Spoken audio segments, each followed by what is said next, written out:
Boeing, Calhoun could have just said that they don't have just one mountain to climb, but several mountains to climb. And I think they're going to be very challenging and tractable issues. Now, we've had this huge management shakeup at Boeing.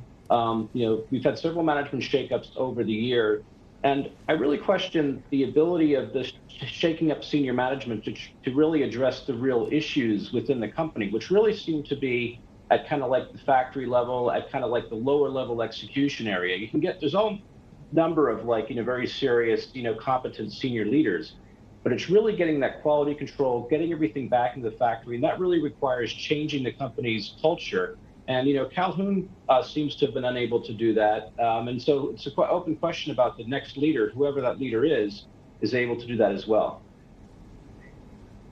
Truth is, Boeing has faced years of scrutiny over the 737 MAX issues. Do you think this reshuffle is going to inspire any confidence that Boeing will essentially regain the trust of the flying public here?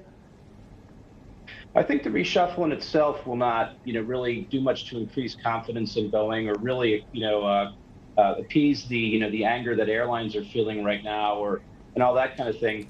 But the issue is going to be it'll be really interesting to see who they actually put into that new role. Is it somebody with an engineering background, or is it going to be another finance type of person? That's going to be very interesting.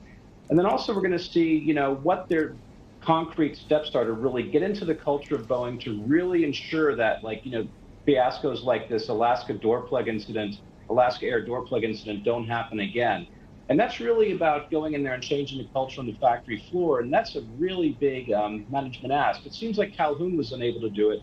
Will the next person be able to do, I wonder? Yeah, so what does it say about Boeing's long-term strategic direction as well? And when it comes to a replacement, are we likely to see Boeing perhaps picking someone up internally or looking externally for new management? You really get the sense that perhaps an external new manager might make more sense here. Yeah, there's pros and cons to both. I mean, Stephanie Pope, who was in the COO role, was sort of seen as the logical successor to Calhoun when she was promoted to that position.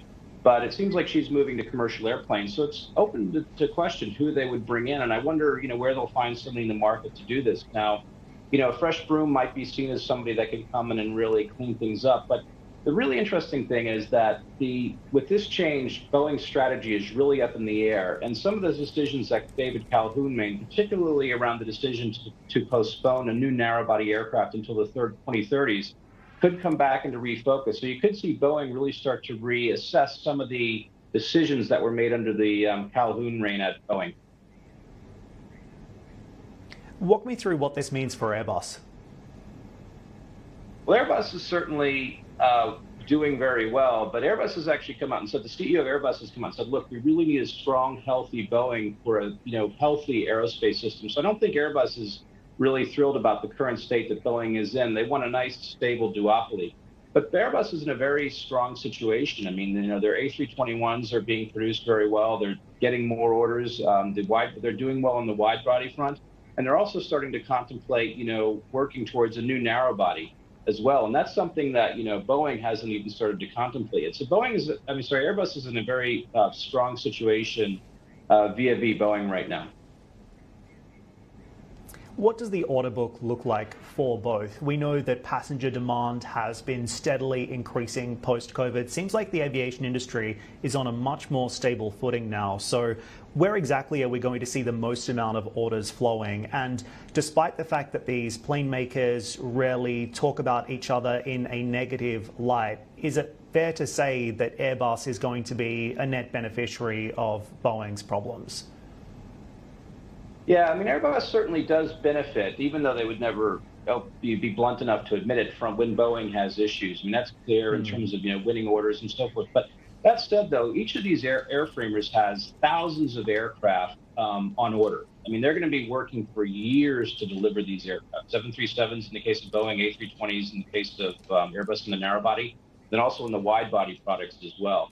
But again, there's also challenges with, even though they have these great order books, though, Boeing in particular has a challenge delivering on that. I mean, the FAA has restricted the number of deliveries it can make owing to the issues on the 737 line. And also, the relationship between FAA and Boeing is not so great after the 737 MAX issues. So certification around key products like the 737 MAX 7, 737 MAX 10, and crucially the new wide-body, the 737 MAX 9, are really going to take a lot longer than they'd expected. And the longer these certifications take, the more issues it has for Boeing's cash flow, and the more challenging it is for Boeing to really dig itself out of the, the issues that it has right now.